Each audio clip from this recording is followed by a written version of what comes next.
The lady or the tiger? Many, many years ago, there was a king in a far country.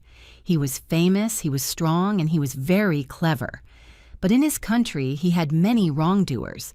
The king was unhappy about this, but how can you stop people from doing wrong? It is not easy. He thought about this difficult question for a long time, but he could not find the answer. Suddenly, one day, he had a good idea. He spoke to his people and told them to build a big stadium in the center of the city. It must be very big and very beautiful, he told them. So the people worked hard for many months. One day, the building was finished. The stadium was ready. Inside it, there were places for 5,000 people. Everyone was very excited about this beautiful new building. Some wanted to watch games in the stadium. Others wanted to have dancing and singing. But what did the king want? No one knew. The day of the opening came. Everyone ran to the stadium to get a place inside. The people got more excited when the king arrived. They were all quiet, waiting. First he took his place. Then he stood up and spoke. "My people, my friends," he said. "Firstly, I want to thank all the workers for their good work. We now have a beautiful stadium and it is very well built. Secondly, I know that many of you want to see games and dancing here. But this stadium is going to be different. It is not going to be a place for having a good time. It is going to be a place for wrongdoers. If one of you does something wrong, we are going to bring him to this place. There, he must stand in the middle of this stadium in front of us all.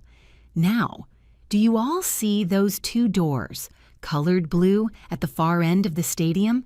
They look the same, perhaps, but they are not. Behind one door, I am going to put a dangerous animal, a tiger. Behind the other door, there is going to be a beautiful lady. The wrongdoer must choose one of these doors. If he opens the wrong door, he finds the tiger. It jumps out and kills him. If he opens the other door, he finds the beautiful young woman. She is to be his wife. They must marry immediately, right here in the stadium before our eyes. After that, they can live happily with us as husband and wife. So each wrongdoer must choose very carefully. Before he chooses, he, and we, cannot know if he is going to live or die.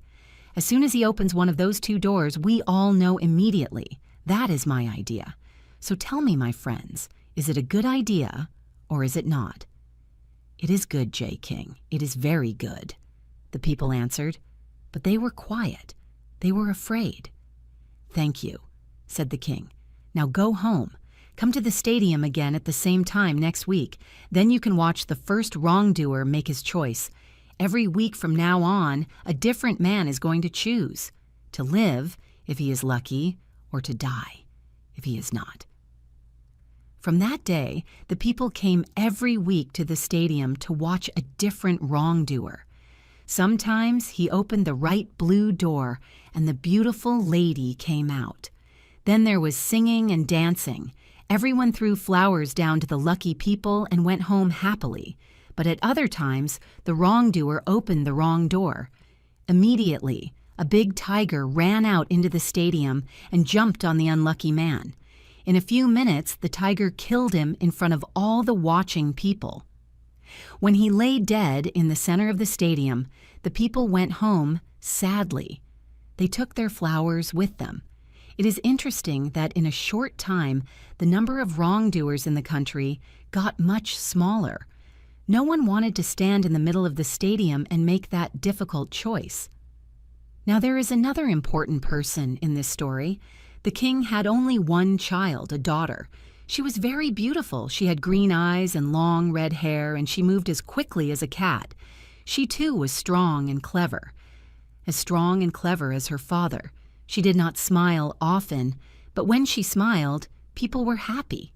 When she was angry, everyone was afraid. They knew that at those times she was a very dangerous young woman.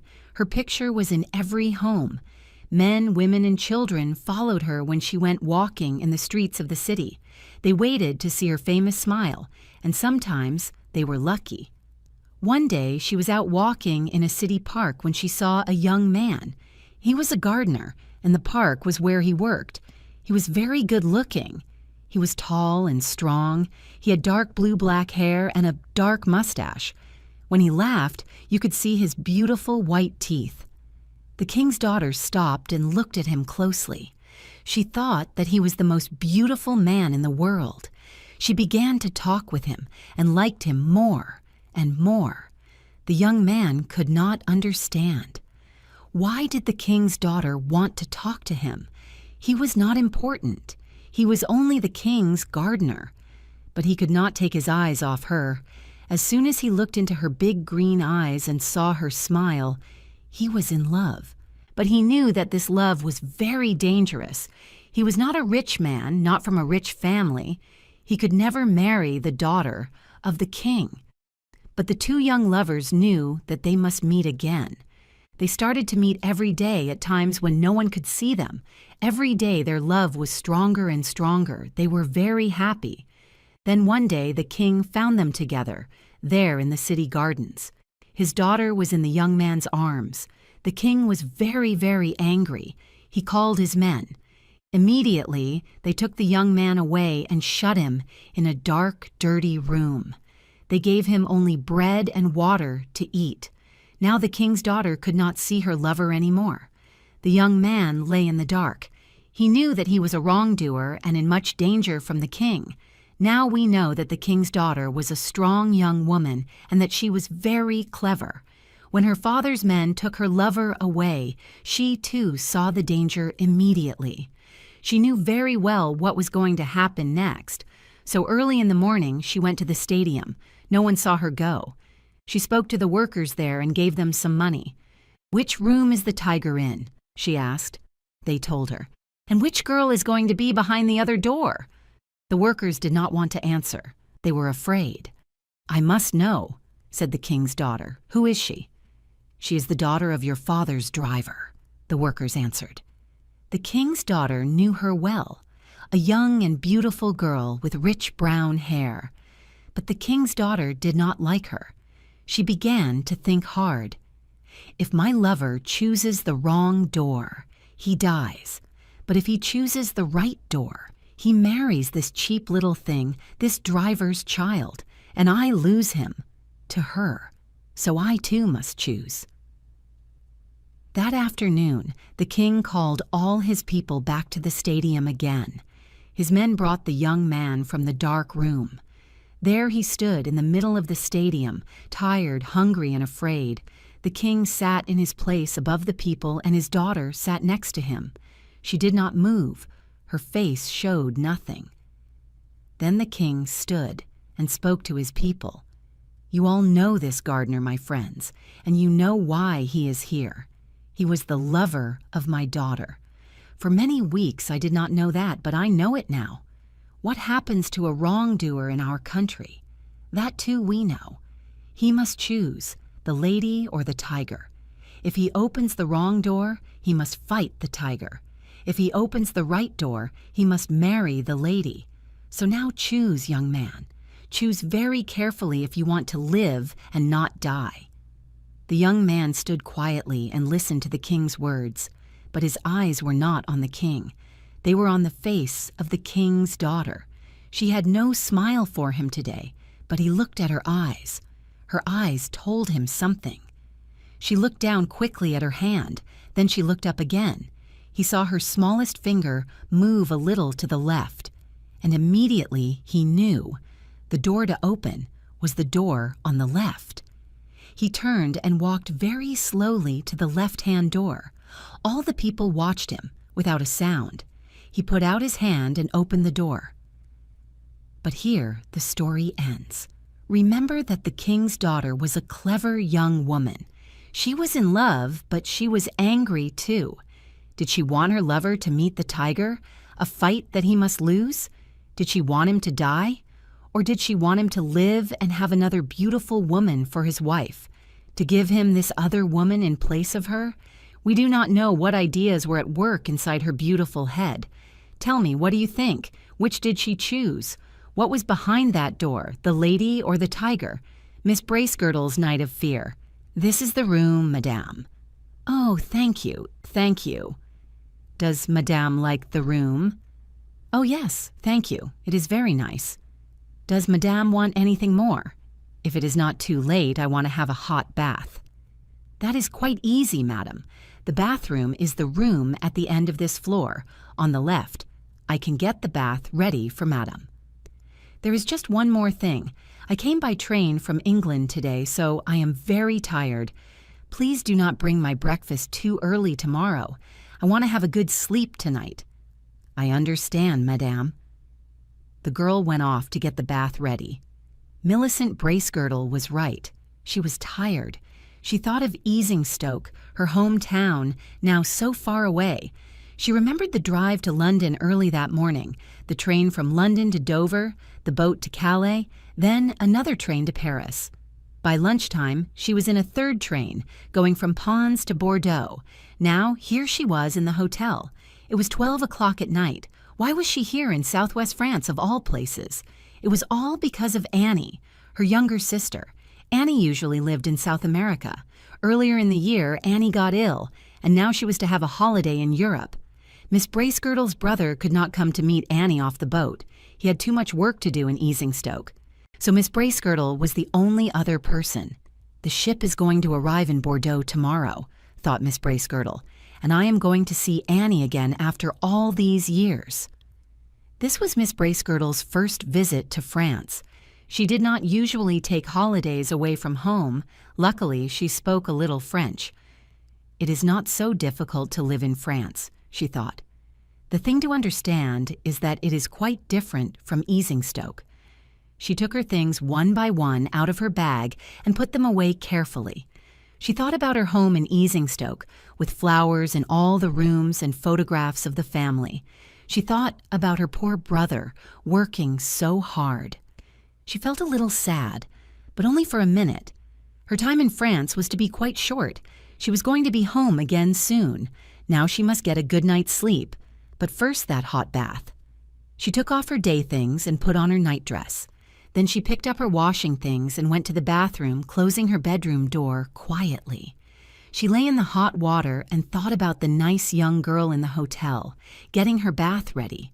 People in this hotel were very friendly, always ready to help. There was so much she wanted to tell her brother when she got home. She got out of the bath and put on her nightdress again. She cleaned the bath very carefully. She did not want French people to think that the English were dirty.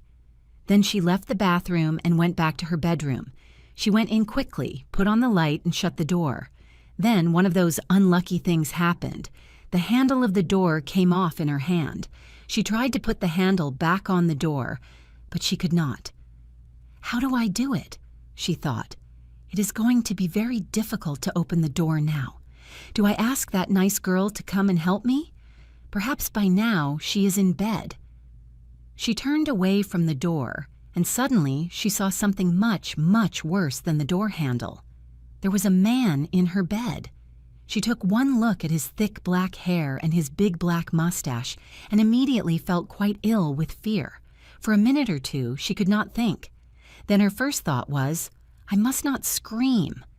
She stood there, but she could not move. She just looked at the man's dark head and the big line of his back under the bed things. She began to think very quickly. Her next thought was, "I am in the wrong room. It is the man's room." She could see his jacket and trousers lying on a chair and his big black shoes on the floor. She must get out quickly. But how? She tried again to open the door with her fingers, but she could not. Here she was, shut in a hotel room with an unknown man, a Frenchman. She must think, she must think. She turned off the light. "Perhaps with the light off, he is not going to wake up," she thought. "That gives me more time to do something. But if he does wake up, what do I do?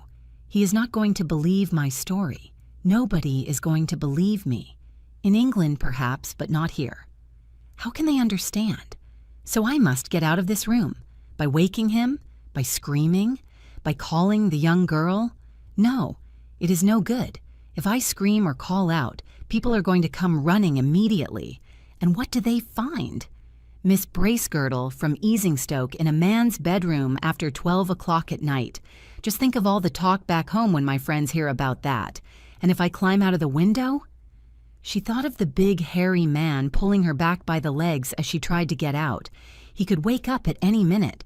She thought that she heard somebody going past outside the door, but it was too late to scream now.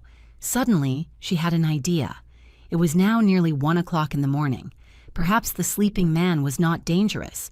At 7 or 8 o'clock, he must get up and go out to work. I can get under the bed and wait there until he goes. Men never look under the bed. When he sees the door handle on the floor, he is going to open the door with something or call the girl to come. Later, I can come out from under the bed and go quietly back to my room. Nobody is going to know. She lay down on the floor and got under the bed. No sound came from the man above her, but from down here it was difficult to hear anything. She tried to think of her nice little bedroom in Easingstoke, with its nice white bed, but the floor was getting harder every minute. She tried to think what her room number was. 115? Or was it 116? She was always bad at remembering numbers. She began to think of her school days and the interesting things she learned then. Suddenly, she felt that she was going to sneeze. She could not stop it. The sneeze came. A long, hard one. "This is the end of me," Miss Bracegirdle thought. "Now this Frenchman is going to jump out of bed and turn on the light. Then he is going to look under the bed and pull me out. And then, what can I do then? I can scream if he puts his hands on me. Perhaps it is better to scream first before that happens. If not, he can put his hand over my mouth and stop me from screaming." But no scream came out of her mouth. Her fear was much too strong. She stayed very quiet and listened. Was he going to hit her? With one of those heavy shoes, perhaps? But nothing happened. Miss Bracegirdle suddenly knew that she could not stay under that bed a minute longer. It was better to come out, wake up the man, and tell him everything. With difficulty, she got out from under the bed and stood up. She went over to the door and put on the light. She turned to the bed and said, as strongly as she could, "Monsieur!" Nothing happened. She looked at the man and said again, "Monsieur! Monsieur!" But again, there was no answer. She went closer to the bed. His hair and mustache were very black, but his face had no color in it. His mouth was open, but his eyes were shut. Then for the third time that night, Miss Bracegirdle nearly died of fear. Suddenly her legs felt as weak as water. She nearly fell down, because the man in the bed was dead. It was the first time that she stood face to face with a dead person, but there was no mistake. The man was dead. Miss Bracegirdle could only say, "He's dead, he's dead." Her difficulties now were not important. She began to feel sorry for him, lying here dead in a hotel room. But a sudden sound broke into her thoughts. Somebody outside the door put down some shoes. The shoe cleaning boy. She heard the sound of his feet die away and remembered where she was.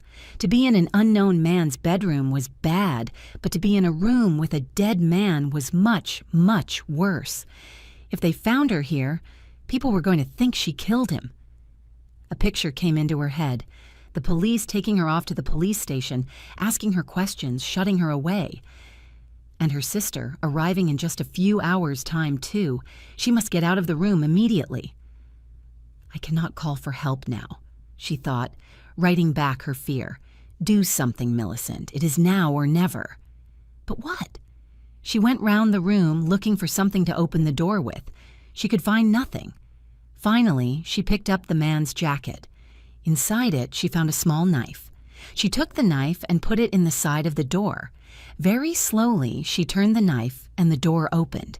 She wanted to run out of the room immediately, but she stopped first and listened. Nobody was there. Feeling very afraid, Miss Bracegirdle shut the door quickly behind her and ran as fast as she could to her bedroom. She lay down on the bed, and the fear slowly began to leave her. All was well.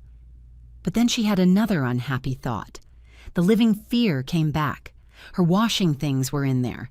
They were lying there in the dead man's room, and her name was on them. To go back again now was far worse than the first time, but she had no choice.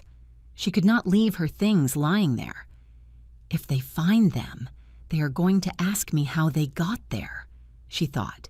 She had to go back. She went. She did not look at the bed.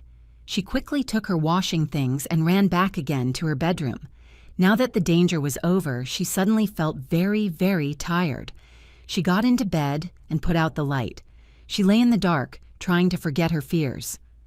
Finally, she went to sleep.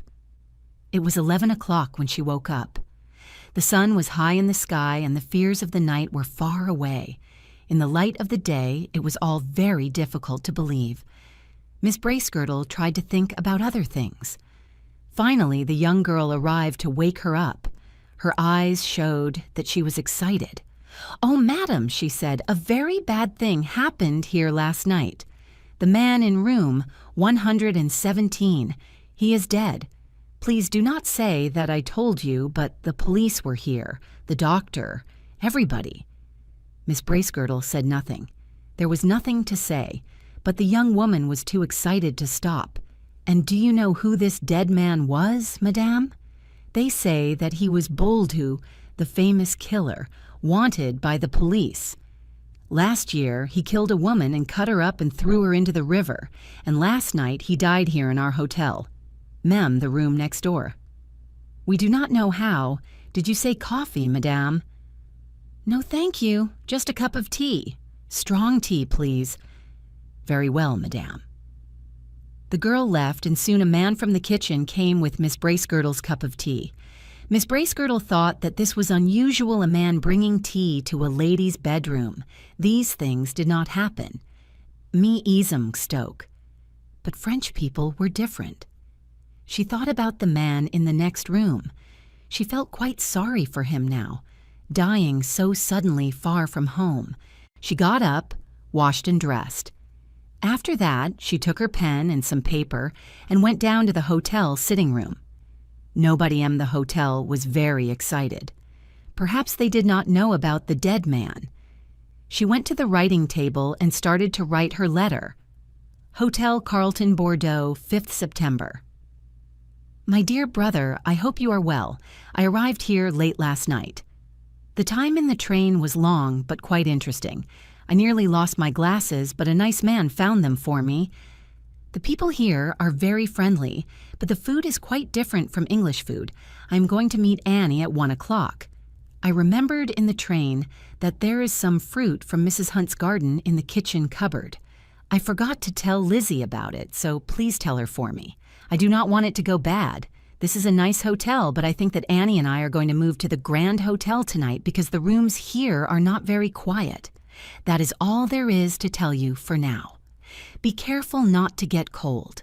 I am coming back soon. Your loving sister, Millicent.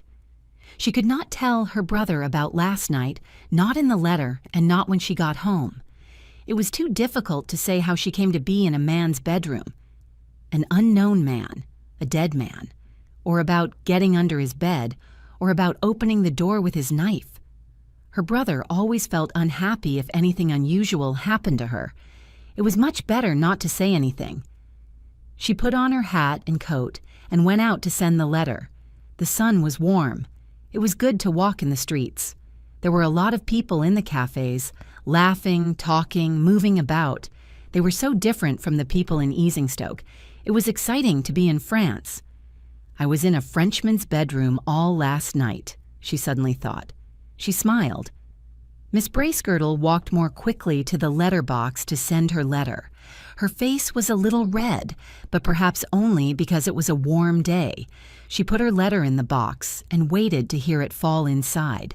It fell, so that was that. She turned and went to meet her sister off the boat from South America, the waxwork. It was closing time at Mariner's Waxworks.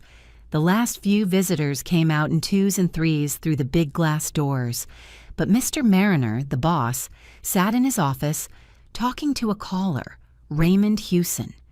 Hewson was a thin man, carefully but poorly dressed. He spoke well but seemed to be losing his fight to do well in the world.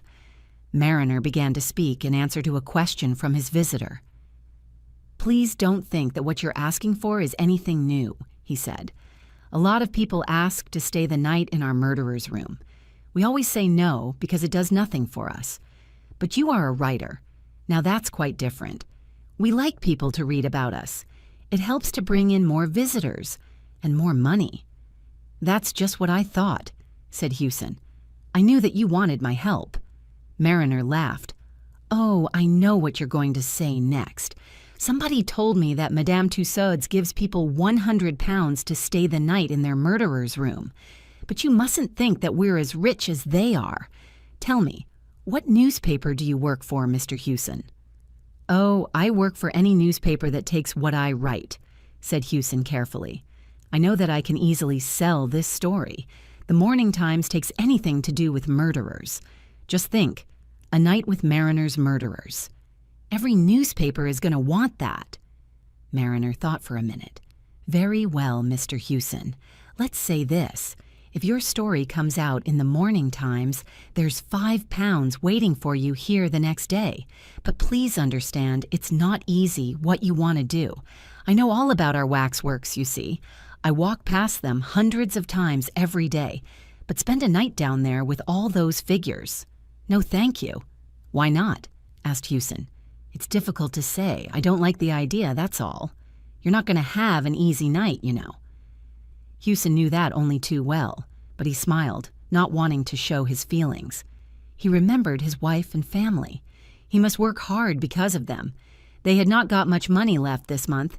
He must not lose this lucky opening. That newspaper was going to pay him well for this story. And then there was the £5 from Mariner, too.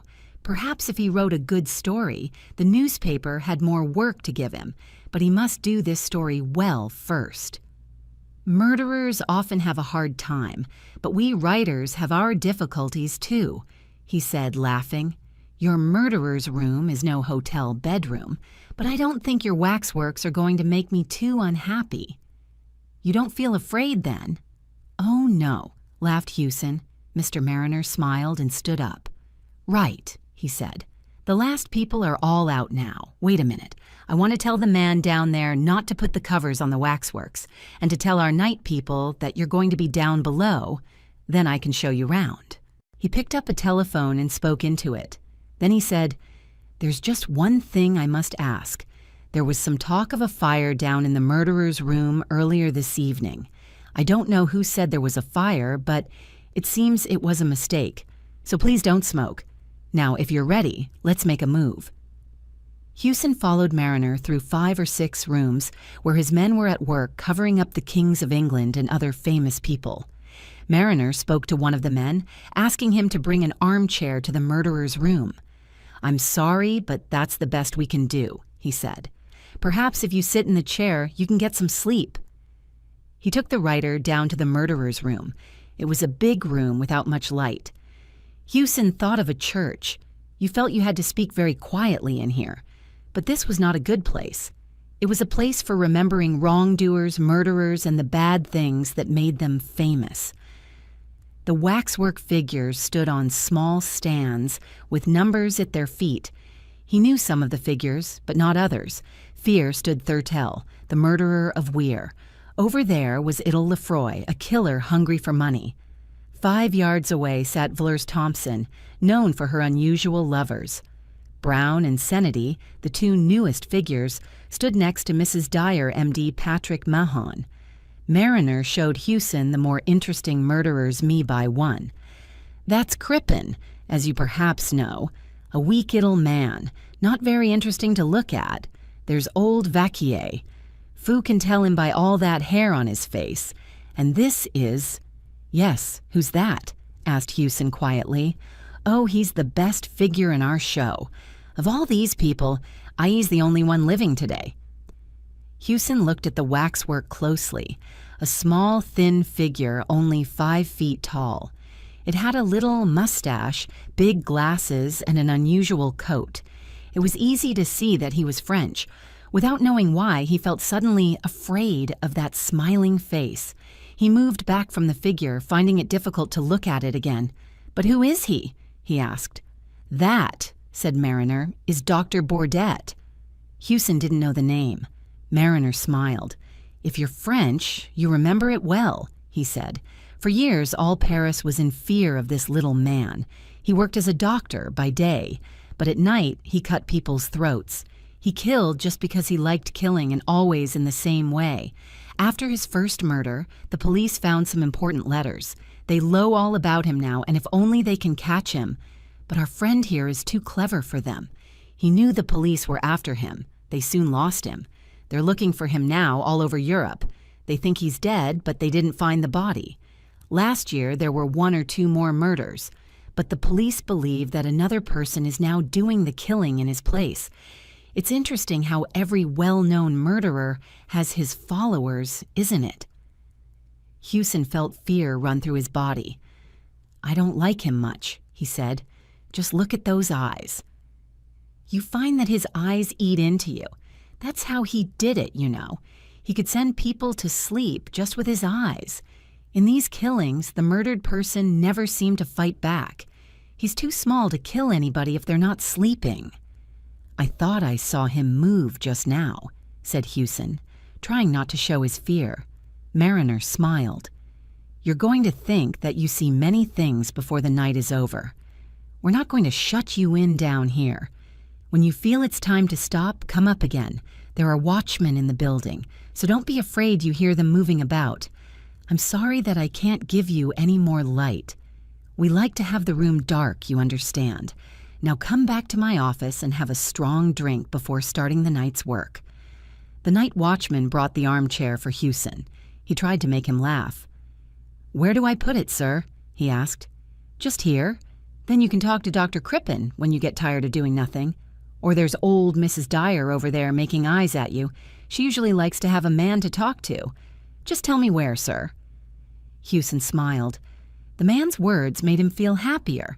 Might's work didn't seem quite so difficult. "I can choose a place for it. Thank you," he said. "Well, good night, sir. I'm on the floor above if you want me. Don't let any of these figures come up behind you and at their cold hands round your throat. And look out for that old Mrs. Dyer. I think she finds you interesting."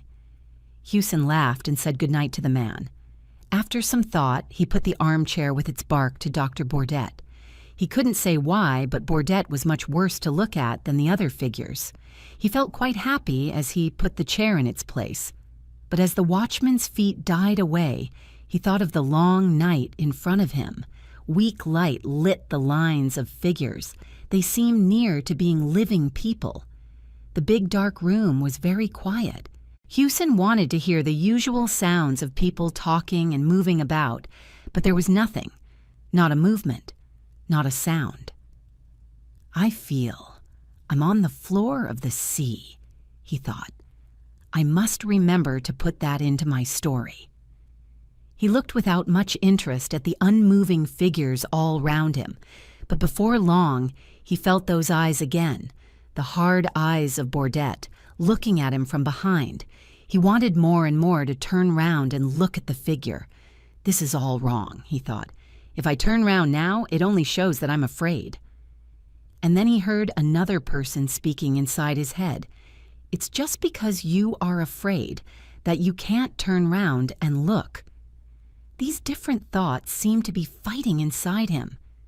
Finally, Hewson turned his chair a little and looked behind him. Of the many figures standing there, the figure of the little doctor seemed the most important. Perhaps this was because a stronger light came down on the place where he stood. Hewson looked at the face so cleverly made in wax. His eyes met the figure's eyes. He quickly turned away. "He's only a waxwork, the same as the others," Hewson said quietly.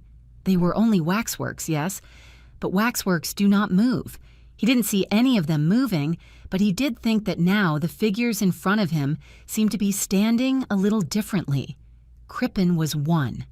Was his body turned a tie more to the left? Or, he thought, perhaps my chair isn't quite in the same place after turning round. Hewson stopped looking. He took out a little book and wrote a line or two. "Everything quiet. Feel him on the floor of the sea. Bourdet trying to send me to sleep with his eyes. Figures seem to ove when you're not watching." He closed the book and quickly looked to his right. He saw only the weak wax face of Lefroy, looking back at him with sorry smile. It was just his fears. Or was it? Didn't Crippen move again? He looked away. He just waited for you to take your eyes off him, then made his move. That's what they all do. I know it, he thought. It's too much.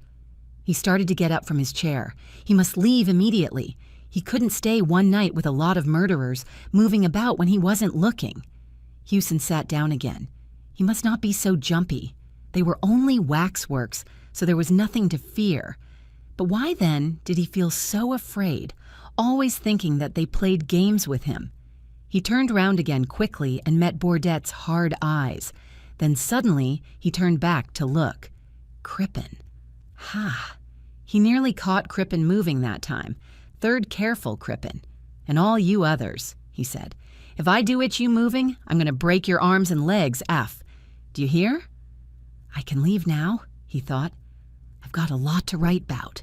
A good story. 10 good stories. The Morning Times isn't going to know how long I stayed here. They aren't interested. But the watchman is going to laugh if he sees me saving so early. And then there's the money from Mariner. Don't want to lose that. But this was too hard. It was bad that the waxworks moved behind your back. But it was worse that they could breathe. Or was it just his breathing, seeming to come from far away?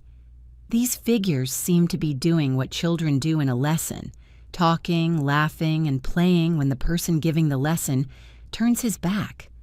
There I go again, he thought. I must think about other things. I'm Raymond Hewson. I live and breathe. These figures round me aren't living. They can't move and speak as I can. They're only made of wax.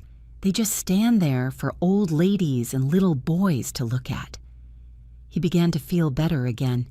He tried to remember a good story a friend told him last week. He remembered some of it, but not all. He had the feeling that Bourdette's eyes were on him again. He must have a look. He half turned and then pulled his chair right round. Now they were face to face. As he spoke, his words seemed to fly back at him from the darkest corners of the room. "You moved, you little animal!" he screamed. "Yes, you did. I saw you." Then he sat, looking in front of him, not moving, cold with fear. Dr. Bourdette moved his little body slowly and carefully. He got down from his stand and sat right in front of Hewson. Then he smiled and said in good English, "Good evening. I did not know that I was going to have a friend here tonight. Then I heard you and Mariner talking. You cannot move or speak now until I tell you, but you can hear me quite easily, I know. Something tells me that you are, let's say, a little afraid of me. Make no mistake, sir. I am not one of these poor dead figures suddenly turned into a living thing. Oh no, I am Dr. Bourdette in person." He stopped and moved his legs. "I am sorry, but my arms and legs are quite tired. I don't want to take up your time with my uninteresting story. I can say that some unusual happenings brought me to England. I was near this building this evening when I saw a policeman looking at me too closely. I thought perhaps he wanted to ask some difficult questions, so I quickly came in here with all the other visitors. Then I had a very good idea. I told somebody that I saw smoke. Everybody ran out into the street thinking there was a fire. I stayed here. I undressed that figure of me, put on its coat, and quickly put the figure at the back of the room where nobody could see it. Then I took its place here on the stand. I must say that I had a very tiring evening, but luckily the people didn't watch me all the time. I could breathe sometimes. I moved my arms and legs a little. What Mariner said about me was not very nice, you know. But he was right about one thing. I am not dead. It's important that the world thinks I am. What he said about my doings is mostly right, too. Most people, you know, collect something or other. Some collect books, some collect money, others collect pictures or train tickets. And me, I collect throats. He stopped talking for a minute and looked at Hewson's throat carefully. He did not seem to think it was a very good one. "I'm happy you came tonight," he went on. "You mustn't think that I don't want you here. It was difficult for me to do any interesting collecting over the last few months. So V, now I'm happy to go back to my usual work. I'm sorry to see that your throat is a little thin, sir. Perhaps that is not a nice thing to say, but I like men with big throats best. Big, thick, red throats. He took something from his coat, looked at it closely, ran it across his wet finger. Then he moved it slowly up and down over his open hand. "This is a little French razor," he said quietly. "Perhaps you know them. They do not cut very far into the throat, but they cut very cleanly, I find. In just a minute, I am going to show you how well they cut. But first, I must ask the question that I always ask. Is the razor to your liking, sir?" He stood up, small and very dangerous. He walked over to Hewson as slowly and quietly as a cat going after a bird. "Please be so good as to put your head back a little. Thank you. And now a little more. Just a little more. Ah, thank you. That's right, monsieur. Thank you. Thank you." At one end of the room is a small window. In the daytime, it gives a weak light. After the sun comes up, this new light makes the room seem sadder and dirtier than before. The waxwork figures stand in their places with unseeing eyes. Soon the visitors are going to arrive. They are going to walk round looking at this figure or that. But today, in the center of the room, Hewson sits with his head far back in his armchair. His face is up, ready for the razor. There is no cut on his throat or anywhere on his body, but he is cold, dead, and Dr. Bourdet watches the dead man from his stand without any show of feeling. He does not move. He cannot move, but then he is only a waxwork.